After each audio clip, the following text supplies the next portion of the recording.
What is going on, everybody? Welcome to Party on Broad. Today we are breaking down and grading the biggest and top Eagles news in free agency. Joining me, my man, my brother from another mother. He is Rob Lange at Philly_Madness on Twitter. What is good, Rob? I don't know if my anxiety can take all this, man. I had tried to get away from this for a while, and I just said to Dodge right before we came on, I haven't been off Twitter in 3 days. Like, I'm just literally like refreshing. And I still haven't been the first one to see a move yet. So maybe I should just stop all in general. But it's interesting. We got a lot to talk about tonight for sure. So much to break down. And then joining us, special guest, the man out of Philly Sports Alliance. If you're not following them already, do it right now. You'll thank me later. He is the Ryan Reese at Philly Sports PSA on Twitter. What's up, Ryan? Not much, man. I can join Rob's sentiments and saying that's what all I've been doing too. Is I have the NFL Network on the TV in the background. I have Twitter refreshing. I have tweets and messages from friends coming in all day. It's a fun time, but stressful. All right, let's jump right in, guys, because breaking news just dropped per Adam Schefter, man. Fletcher Cox, six-time Pro Bowl defensive tackle. Fletcher Cox is returning to the Eagles on a one-year, $10 million deal. Per Adam Schefter, the Eagles get the hometown discount as he turned down more lucrative offers. I'll throw it to you, Rob. Quick reaction. I'm okay with it. I mean, I know that there's a lot of sentiment out there like, oh, why didn't you just let him go? Now was the time. Listen, it's a pay cut from last year. He took less money to come back. It's the going rate for the veteran. I can't remember who it was in New York, but another veteran defensive tackle just signed for 1 year, $10 million. Look, they need bodies there. They have Jordan Davis. They have Milton Williams, but they like to play four guys at that defensive tackle spot. You know, if they've listen, the only place that I will always blindly trust Howie is structuring of contracts. It's something he's always been really good at. I'm sure he's structuring this so that they can still do other things.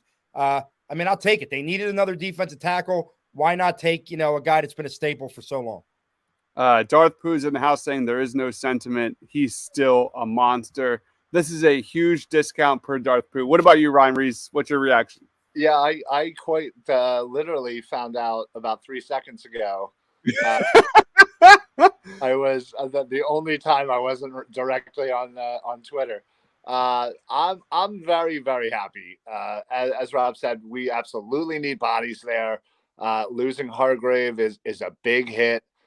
Jordan Davis, again, showed flashes, but didn't play a whole lot. He's going to be relied upon a lot this year, so it's nice to have Fletch there as kind of a safety net to have the two of them going into the season as the starters, as is now. But yeah, this is great. A little discount. I would have liked a little more, but I'm still actually pretty happy with the deal. And move on and let's keep going. Absolutely.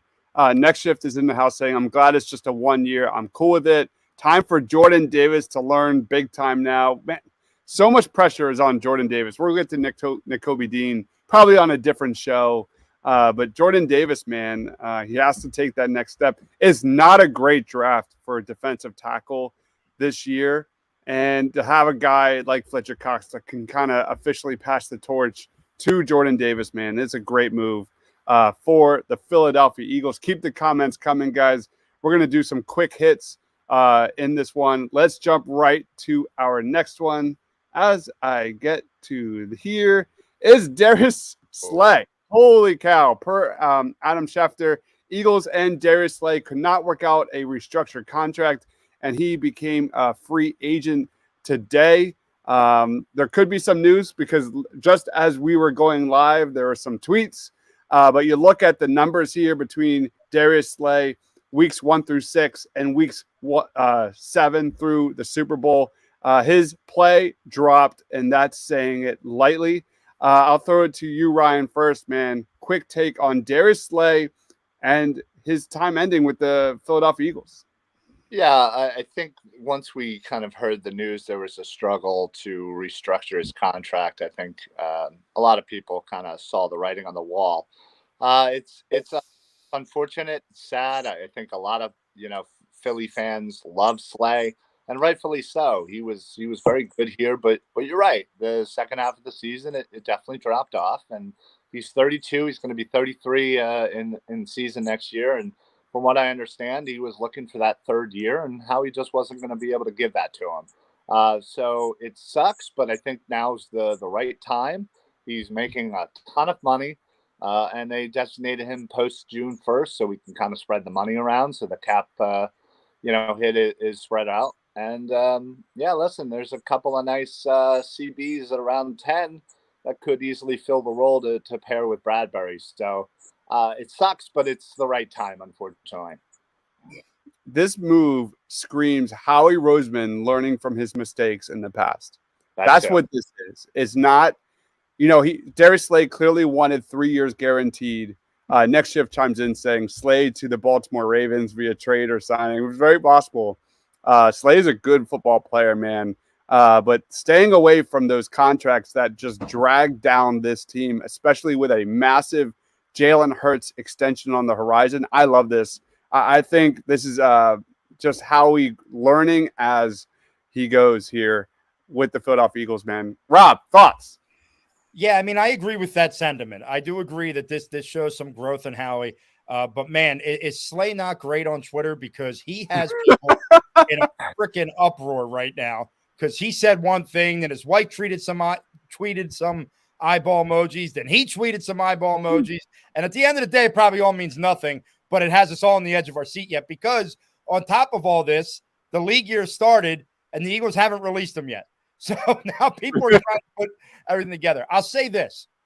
I'm okay with it, but two things need to happen, one of which I think still could happen. The other, Howie will never do it. C.J. Gardner-Johnson, they need a contract. They need to get it done now. You can't lose exactly 3 of your 4 secondary members. Cannot do it. Okay? You brought Bradbury back. Awesome. There's got to be a way for you to work out the money to keep C.J. Gardner-Johnson in-house. And I'd rather give him the money than Slay from the standpoint of an age factor. He's coming into his own. So I'm okay, totally okay with it if in the next day we hear C.J. Gardner-Johnson come back. Number 2, which will never happen because Howie Roseman will not do it, is you don't have a second starting corner now. You should be drafting one at 10 if one of the top 3 are there. He's not going to do it. It's going to upset me. I'm going to watch it. I'm going to watch the board fall. I'm going to see Bobby still be available. I'm going to get up in my seat to hear an offensive lineman who you don't need right now drafted at number 2. Disagree. You don't need that over corner. That's not a bigger need than corner. You have a starting line. You have a starting offensive line. You don't have a starting cornerback opposite of James Bradbury. If Witherspoon, Gonzalez, Porter, if one of them are there, this is the time to get off your laurels for one time, and draft a corner high, and maybe you get the Sauce Gardner of this year or something like that. Yeah. Yeah, I like you said, man, there's 3 no-brainers. Devin Witherspoon, Christian Gonzalez, Joey Porter Jr. all have upside of CB1s at the next level. Next Shift chimes in, absolutely. Howie learned, don't overextend a player.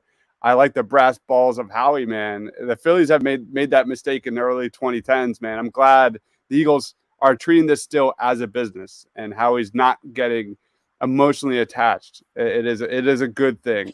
James chimes in, Fletcher Cox back. Yes, he is back on a 1-year, $10 million deal. We started out that with the show here. Next Shift says cornerback Christian Gonzalez to the Eagles. I agree, man. That would be a home run selection for the Eagles at 10. Watch a numerous amount of our mock drafts. We actually have, I'm actually editing in post-production a defensive backs BGN podcast that will be dropping tonight. Nice. So keep a lookout for that. And we go heavy into Christian Gonzalez and why he's a great fit for the Eagles. But let's keep this show rolling. Next up, per Jeff McClain, Jason Kelce returns. The man, the man, the myth, the legend. Kelce is returning to the Philadelphia Eagles on a max value deal of $4.75 million. Ryan Reese, what's your reaction to Kelce returning? I mean, this would have ruined the next 3 months of my life. If not a lot more, if he decided to retire. I know it's going to happen one day, and maybe next year, maybe we're just going to keep doing this charade, every year where he signs a 1-year deal, $14-15 million, whatever. Listen, if that's what I have to do every single season to keep Kelce returning, then fine. But this is obviously a no-brainer. He wasn't going anywhere else. He was either retiring or he was coming back at the Eagles. What I have certainly liked his salary to be a little less again, sure, but I'm not harping on it at all. He is the best center in the game. He should be paid like it. I'm obviously ecstatic. This helps our line in so much. We're losing Sayamalo. Obviously, I think everybody is assuming that Jurgens is going to push over to the right guard. Maybe not. Maybe they draft something early. Who knows? I would hope that Jurgens gets that shot, rather than redshirting him 2 years. But this is obviously the top thing that had to happen. Whether you wanted Bradbury or Gardner Johnson or Hargrave or whoever else you wanted. I think nobody put Kelce at their number one because this was just an inevitability.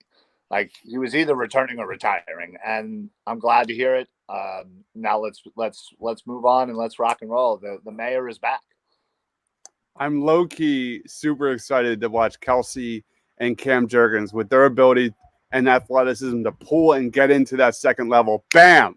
The Eagles do that better than any other team in the NFL, and that's going to be so fun to see Cam Jurgens and Kelce on the football field, and as Kelce passes that torch to Jurgens at center. Rob, quick thoughts. Yeah, I mean, look, I know that Jalen Hurts is your quarterback. He's your leader, but Jason Kelce is the glue for this team. He is the guy. He is the vocal spokesperson for this team. If you wanted to keep it consistent for another year, you needed him back. Without him, I think it could have been really tough. Then you're replacing 2/3 of your offensive line on top of everything else that you had to replace. This guy means so much to this team, this city. Was beyond thrilled. I don't care what the money was, because a guy like Jason Kelce, you know what? If anything, if you're willing to come back, I'll hand you a blank check, because you mean that much to this team. He deserves to be the most. I mean, and it's not like his play diminished. He was a beast all of last year. So just I'm thrilled to see that. I'm thrilled to see him back, and let's just hope things continue on the right way with him. All right, trivia here. Over 2,700 snaps. How many quarterback hits the last 2 years? Over 2,700 quarterback hit. Over 2,700 snaps. How many last 2 years? How many quarterback hits allowed do you think Jason Kelce has given up? The answer is 1. I was going to say 1. It's nuts. 1 quarterback hit, man. Best center in the league, hands down. Let's roll on to our next one. This is a shocker. I did not expect this, considering Chauncey Gardner-Johnson was valued a little bit over James Bradbury, in my opinion, when it comes to priority. But per Adam Schefter, the Eagles are hold on, muting Ryan. The Eagles are retaining James Bradbury on a 3-year contract worth $38 million. I'll throw it to you, Rob. Quick take, reaction on James Bradbury back with the Philadelphia Eagles. I mean, at the end of the season, the first thing I said was, well, James Bradbury's as good as gone. So it was a shocker. It was a stunner. It made a little bit more sense with the Darius Slay trade talk that happened prior to the release, but it's great, man. I think he was tremendous. And listen, I know people, may look at the last play of the Super Bowl, right? Because it's the last thing you see. But this was a home run move by Howie. I thought it was at a good number too. I didn't feel like they had to overpay to get him. Here's a guy that you picked off the scrap heap right before the season started last year, and now he's your CB1. And you could be doing a hell of a lot worse at the CB1 position than James Bradbury. Yeah. You look at these numbers. Look at these numbers real quick. PFF, per PFF, of course. You look at 98 targets. He had an 80.2 coverage grade in 2022. The dude was just a revelation, man. He outperformed Darius Slay, and Howie signed him for less money. The deal makes Bradbury the number 17 highest paid cornerback by average annual value, according to Over the Cap. Just outrageous considering how dominant he was last season. He has a really good understanding of just understanding the offense play call. He reads receivers routes extremely well. A lead in zone coverage. I think that's probably his best attribute. He has such a good feel when to pass kind of off his receiver and just come down onto the next receiver. But he's not just a zone corner. He was able to play man coverage on the outside extremely well. I'm only giving it an A-. I gave it initially an A- just because of what it means for Chauncey Gardner-Johnson moving forward. We'll see what happens. That was my note before the Darius Slay release. So we'll see. Ryan, can you hear us? Yes, I gotcha. Okay. Any quick reaction grade to James? I mean, I was shocked, honestly. I think a lot of people were. I think we just assumed he was kind of gone and they were going to restructure Slay and they were going to target a corner in the first round or two and move on. I assumed his money would be, $15-16 million a year, maybe even higher depending. And, for him to come in at 13-ish, obviously some incentives in there. I think it's a huge move. I think you just look at the value, and right now, that's what Howie needs to do is get value to save some dollars here and there, so we can again maybe sign CJ Gardner Johnson or sign Cox as he just did. So these are the moves that are going to pay dividends down the line, and still be able to field a decent defense. Yeah, absolutely agree. Let's keep it rolling. Next up, bang. Brandon Graham agreed to terms on a 1-year contract. Brandon Graham, BG, is back with the coming season. Graham will tie Chuck Bednarik for the most season with the Eagles at 14. He's in play for the most games ever in an Eagles uniform, behind David Akers, Brian Dawkins, and Harold Carmichael. This dude turns 35 next month. Just one of those rare athletes that continues to produce. He had 11 sacks last year.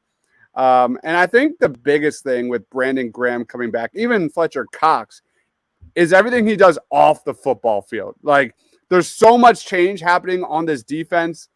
To have Brandon Graham, the leader of this defense, the voice of this defense, come back is a really nice positive development for the Philadelphia Eagles. I'll throw it to you, Rob, first. Quick take on Brandon Graham. I mean, you just brought back 11 sacks for, $4 to $6 million. I mean, it would have never been right to see Brandon Graham wearing another uniform.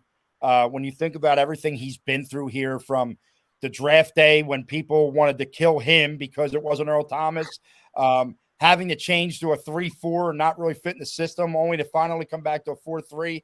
He's been an Eagle for life, very much like Kelsey on the other side of the ball. He's the heart and soul.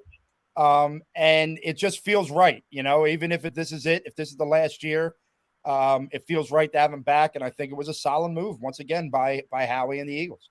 What about you, Ryan? Yeah, I mean, this again, value. Brandon Graham is coming off of a major injury, had basically his career year. And the fact that he's still able to produce at this age is huge.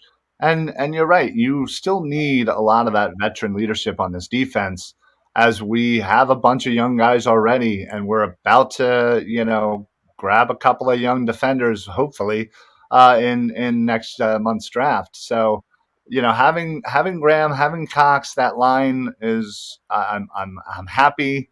It's losing Hargrave is definitely not great, but this certainly softens that blow, and again, it's a great value.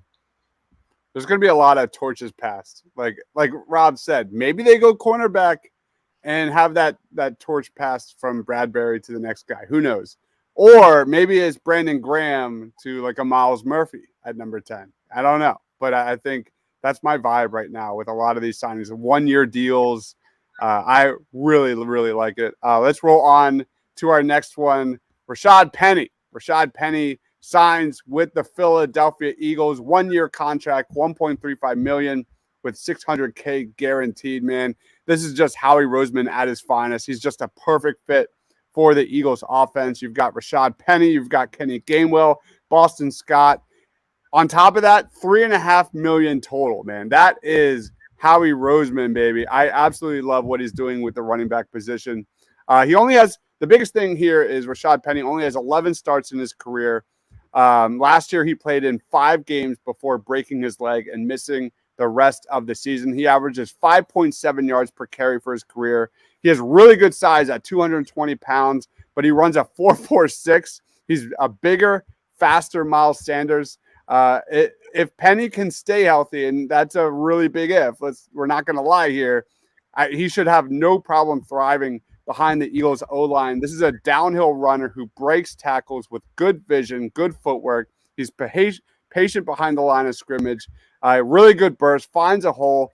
I think our biggest complaints about Miles Sanders was how he went just way too many times to the outside without going north to south. This is a guy that is instinctual north-south runner and can, move the pile. His yards after contact were some of the best in the NFL. Miles Sanders was one of the best in the NFL last year on yards without contact, yards before contact. The fit couldn't be any better, man. This guy could put up ridiculous stats. I'll throw it to you, Rob. Yeah, I mean, I think this is that ultimate Howie low-risk, high-reward move, right? You didn't have to give him much. Obviously, the injury history is there. We all know about it. He's had trouble staying on the field.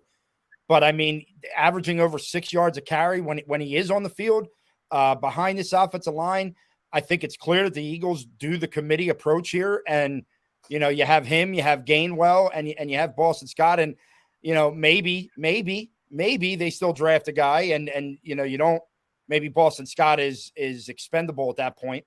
But – I mean, what's not to like about it? I mean, I understand, there were people that were trying to compare him directly to Miles Sanders. I don't know if you could do that. This guy's been on the field enough, but the Eagles were very clear that they didn't necessarily need a number one bell cow back the way that they play their offense. And with that being said, this fits this guy behind this offensive line. If healthy, I think the sky's the limit. Ryan. Yeah, this is definitely one of those perfect Howie moves. We're basically spending in our entire running back room probably less than what Miles Sanders is going to get on the open market here.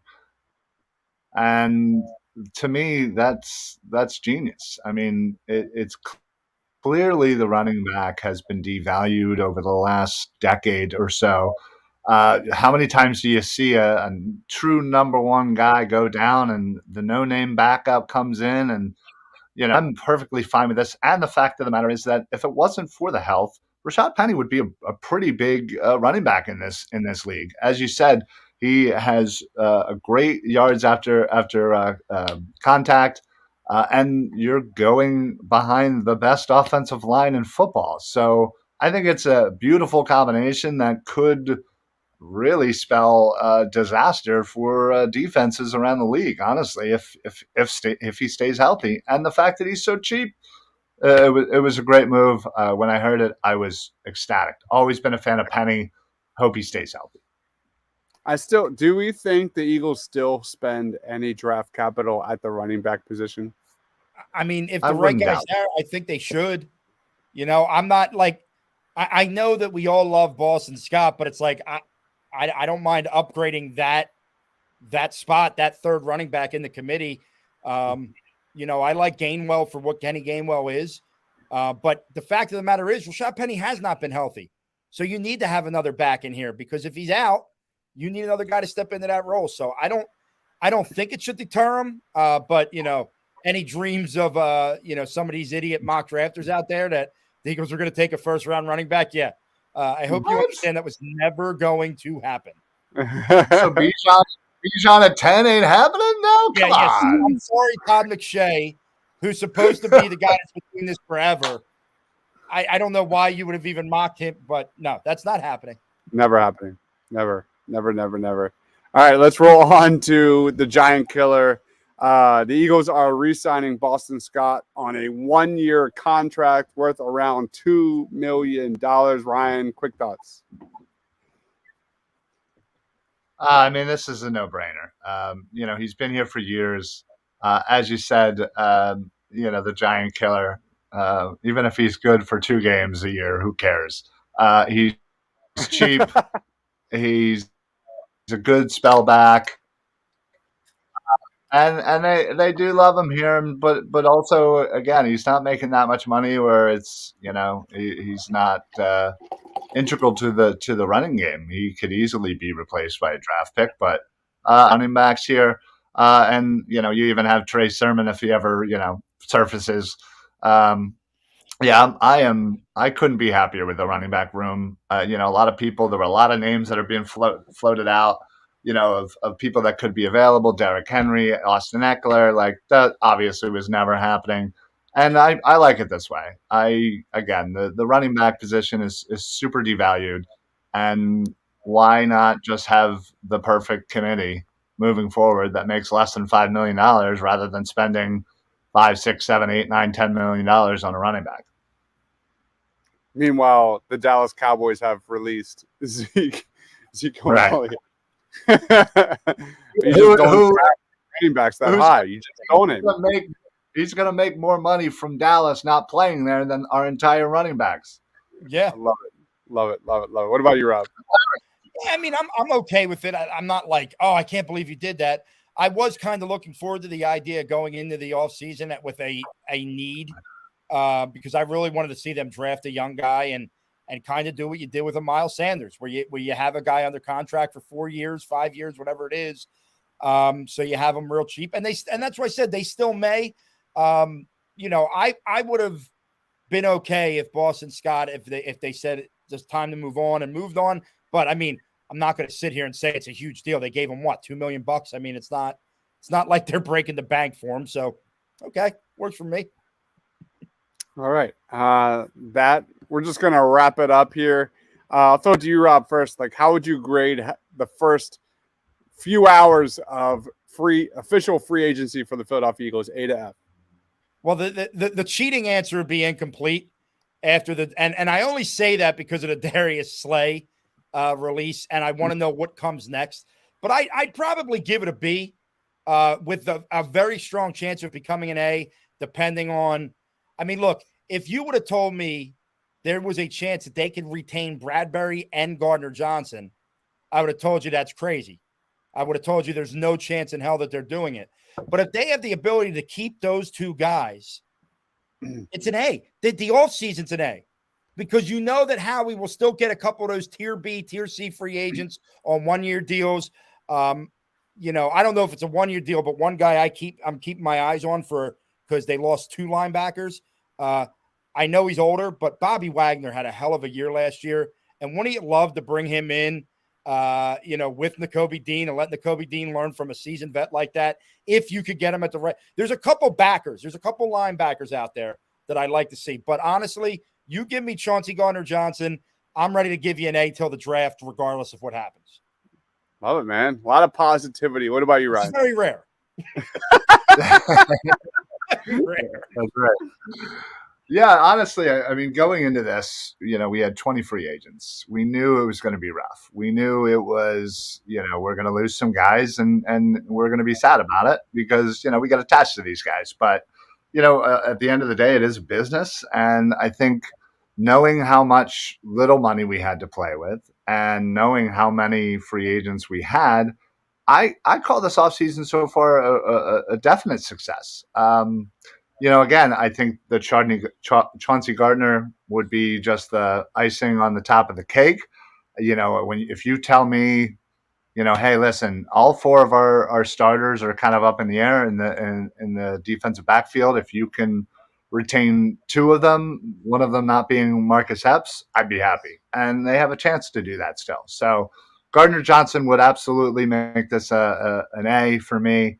Right now, I'm still putting it at an A minus because again, you're able to retain players that are important to this team, important to this locker room, and again, you had two hands behind, tied behind your back, and you're still able to do some moves. So you're right. Howie has learned a lot. You can definitely tell, and who knows, maybe Howie will learn from his previous drafts and draft a corner in that 10 spot. So I just want to. John Clark's tweeting this now, and I was saying it as a joke, but when a guy is reputable, John Clark tweets it. I don't know if there's something. He said it's very interesting. The Eagles have not announced the expected release of Darius Slay after the 4 p.m. new league year. So maybe Howie hasn't learned, or maybe it's maybe it was kind of like hey Darius, you think somebody else could give you 3 years guaranteed? Go ahead. And Darius is seeing pretty quickly that that's not going to happen. Who knows? This whole season could still go in so many different directions. Yeah. I'm somewhat surprised. I really expected after that within a couple hours we would have heard Gardner Johnson was back. Yeah. So that's the one I want. I want Chauncey back here. I agree. He was like definitely my number one priority for the Eagles this offseason. Yeah. All reports are the Eagles are all in on a long-term contract for Chauncey Gardner Johnson. Let's wrap it up with final thoughts and plugs. Ryan Reese, lead us off, man. Yeah, man. You can always check me out on all the socials, Philly Sports Alliance. We got shows throughout the week. You can follow me down here at Philly Sports PSA on Twitter. But yeah, YouTube, Facebook, all the normal spots. Just constantly doing shows up until the draft. We're going to have another live draft special this year.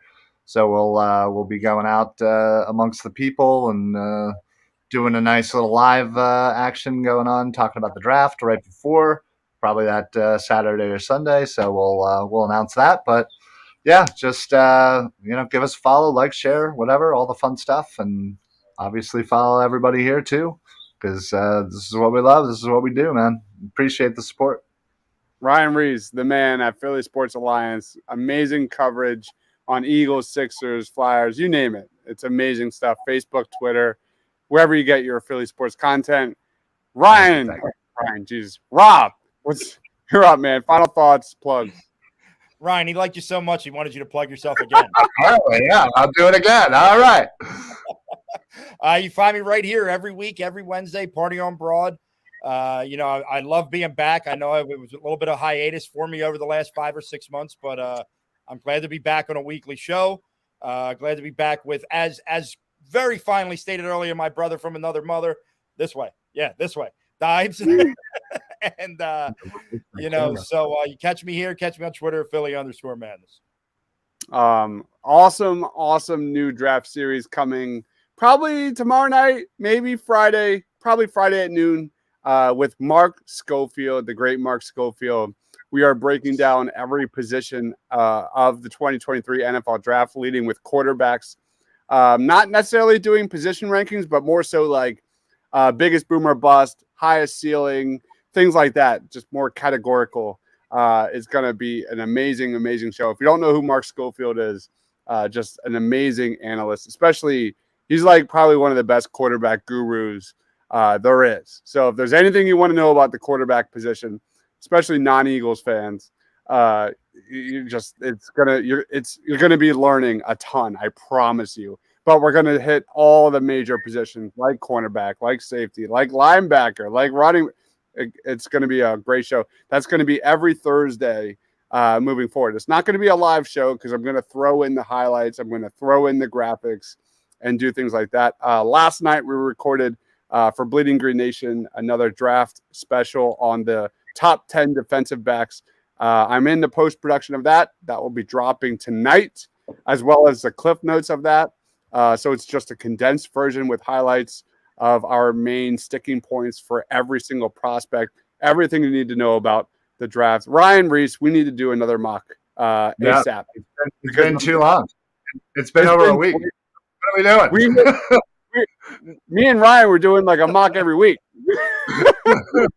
You know what it is, Ryan? I'm actually like growing increasingly frustrating with how bad the player rankings are on PFF that I've just stopped. Yes. Agreed. It's like cheating. It's like cheating. Over the last couple of weeks, I finally got myself to start doing mocks again. And I'm like, this isn't working the way I want it to work. And I'm like, why? Yeah, they haven't adjusted well. Like at first they did, but lately they just have not adjusted well. And do we know anything about the Draft Network? Yeah, you want to know what the Draft Network did?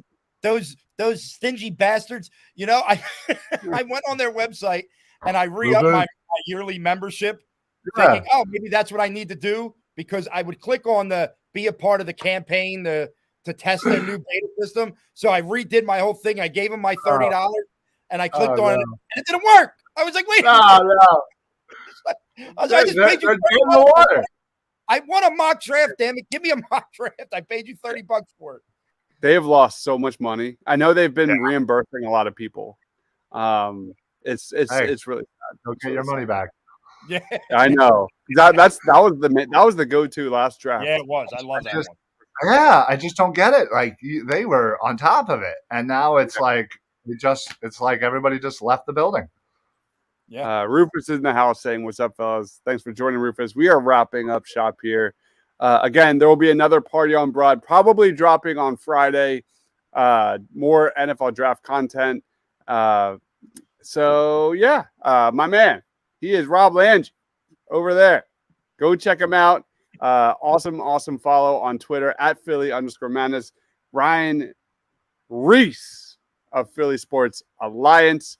Go check out Philly Sports Alliance for everything. This is our first show, at least my first show ever, for officially Edge of Philly Sports. So just want to say thank you to my man Big Al. Thank you for this is going to be a great partnership. We've already this has been in the works for a long time, but go check out eopsports.com. We're going to be working on that. Trust me. We got advertisements and things to do. I don't even know where to begin. That's going to be frustrating to do because I haven't done that in a long time. We'll figure it out. He is Rob. He is Ryan. I'm Dibes. Stay awesome, everyone. Go Birds.